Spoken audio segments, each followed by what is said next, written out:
اور اسی کے دوستوں نتیجے میں خلق قرآن کا فتنہ اٹھا تھا کہ قرآن اللہ کی مخلوق ہے، حالانکہ قرآن تو اللہ کا کلام ہے۔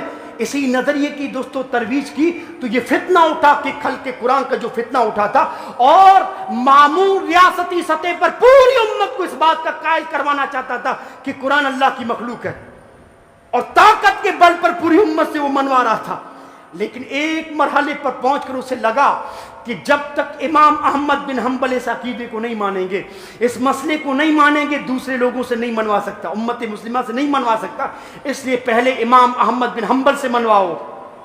معلوم ہے علماء کہتے ہیں امام احمد بن حنبل کے لیے بہت بڑی آزمائش تھی، بہت بڑی آزمائش، اور علماء نے اس آزمائش سے تشبیہ دی جو محمد رسول اللہ کی آنکھیں بند ہونے کے بعد حضرت ابوبکر کے لیے جو آزمائش تھی۔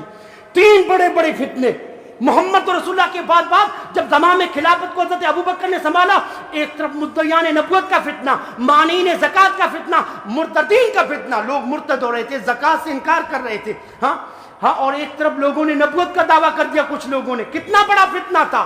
اما عائشہ کہتی ہے مسلمانوں کی حالت یہ تھی کہ جیسے سخت سرد رات میں، سخت بارش والی رات میں کوئی بکریوں کا ریوڑ ہو، بغیر چروائے بغیر رہنما کے در بدر بھٹکتا ہو، مسلمانوں کی حالت یہی تھی۔ میرے ابو نے جب زمانے میں خلافت کو سنبھالا تھا، لیکن حضرت ابوبکر نے سنبھالنے کے بعد تینوں فتنوں کو ختم کیا۔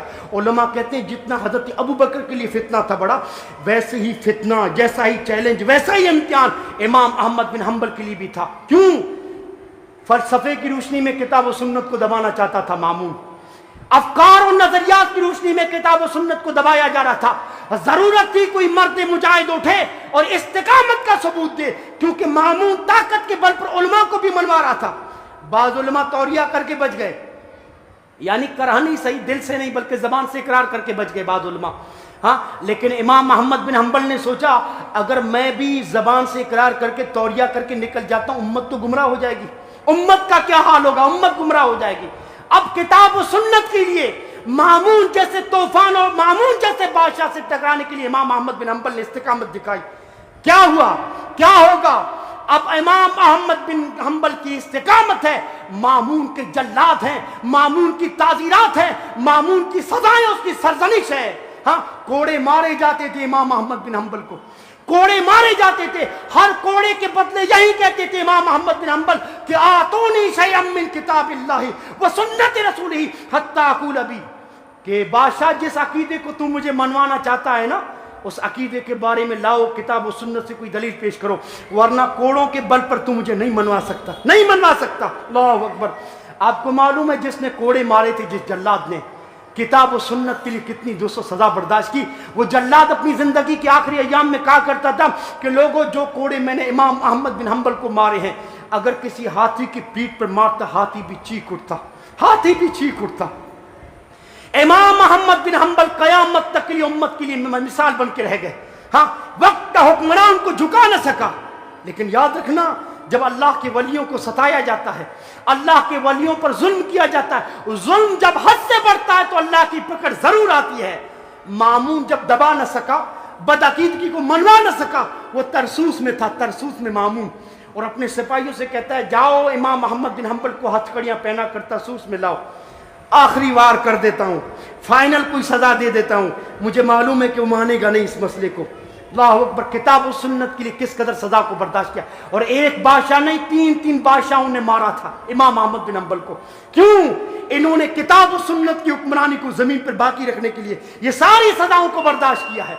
آپ کو معلوم ہے جب ہتھکڑیاں پہنا رہے تھے مامون کی سپاہی و جلاد، جب امام احمد بن حنبل کو ہتھکڑیاں پہنا رہے تھے، امام احمد بن حنبل سمجھ گئے کہ ظالم آخری وار کرنا چاہتا ہے، لگتا ہے بڑی سزا دینا چاہتا ہے، لیکن امام احمد بن حنبل کے جسم میں سزا کو برداشت کرنے کی طاقت نہ بچی تھی، اب سکت نہ تھی، اس لیے گھٹنے زمین پر ٹیک دیے امام احمد بن حنبل نے۔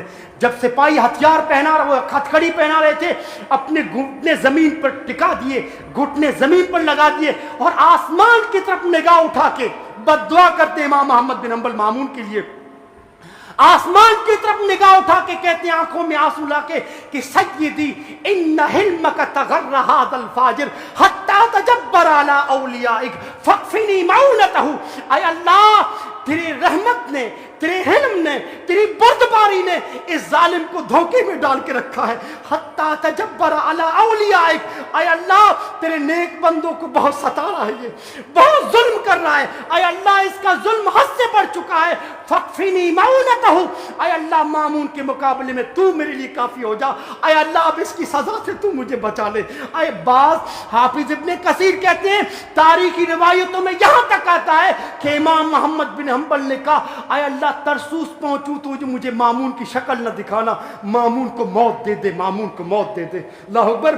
سپاہی ہتھ کڑیاں پہنا کر لے جا رہے تھے، راستے میں خبر آ گئی کہ مامون کا انتقال ہو چکا ہے، مامون مر چکا ہے، مامون کیفر کردار تک پہنچ چکا ہے. ہاں آپ کو معلوم ہے یہ تو مامون کا حشر ہوا، لیکن مامون کے ورگلاں، جس قاضی کے ورگلانے پر مامون امام احمد بن حنبل کو سزا دیتا تھا وہ قاضی ایاز تھا، قاضی جو جج کی حیثیت سے، ہاں مامون کی خلافت میں ایک جج اور قاضی تھا، اس کے ورگلانے پر امام احمد بن حنبل پہ یہ مامون ظلم کرتا تھا، یہ ظلم میں برابر شریک تھا مامون کے ساتھ. آپ کو معلوم ہے قاضی ایاز نے جو ظلم کیا امام احمد بن حنبل پہ کیا سزا دی اللہ نے اس کو؟ قاضی ایاز کہتا ہے کہ زندگی کے آخری ایام میں میرے جسم کو فالج نے مار دیا، پورے جسم کو فالج نے مار دیا. آدھا جسم میرا فالج شدہ تھا اور آدھا صحیح تھا. آدھے جسم کی یہ حالت تھی، قاضی ایاز لکھتا ہے کہ آدھے جسم کی یہ حالت تھی کہ کینچیوں سے اگر میرے جسم کو کاٹو تو مجھے پتہ نہیں چلتا تھا، چھری سے میرے جسم کو کوئی کاٹے نہ مجھے پتہ نہیں چلتا تھا. اور لوگوں آدھے جسم کا یہ حال تھا کہ مکھی بھی آ کر بیٹھ جائے قیامت گزر جاتی تھی مجھ پر. آدھے جسم کا حال یہ تھا کہ مکھی آ کر مجھ پر بیٹھ جائے قیامت گزر جاتی تھی، اتنی تکلیف ہوتی تھی. اللہ رب العالمین کا کہنا ہے جو میرے ولیوں کو ستائے گا، جو میری ولیوں سے دشمنی کرتا ہے میں بھی اس کے خلاف اعلان جنگ کرتا ہوں. یہ وہ نسلیں تھی جنہوں نے کتاب و سنت کی حکمرانی کو برقرار رکھنے کے لیے اپنے جسم بلکہ اپنے خون کا آخری قطرہ تک بہا دیا تھا. لوگوں اس موضوع کے تحت نکات تو بہت سارے آ سکتے ہیں، وقت کی جتنی گنجائش تھی میں نے ان نکات کو رکھا. انشاءاللہ پھر اس موضوع کو یہیں سے میں شروع کروں گا. اللہ رب دیکھیں ضرورت ہے اس کردار کو زندہ کرنے کی. شروع کی جو آیت آپ نے سنی سورۃ توبہ کی، والذین اتبعوہم باحسان، اللہ نے فرمایا ان کی روش کو اپناؤ، ان کے نقش قدم پہ چلو، ان کو رہنما اور رہبر سمجھو. کیا مطلب یہ ہے کہ قرآن و حدیث کو اس طرح سمجھو جس طرح حضرت ابوبکر و عمر نے سمجھا.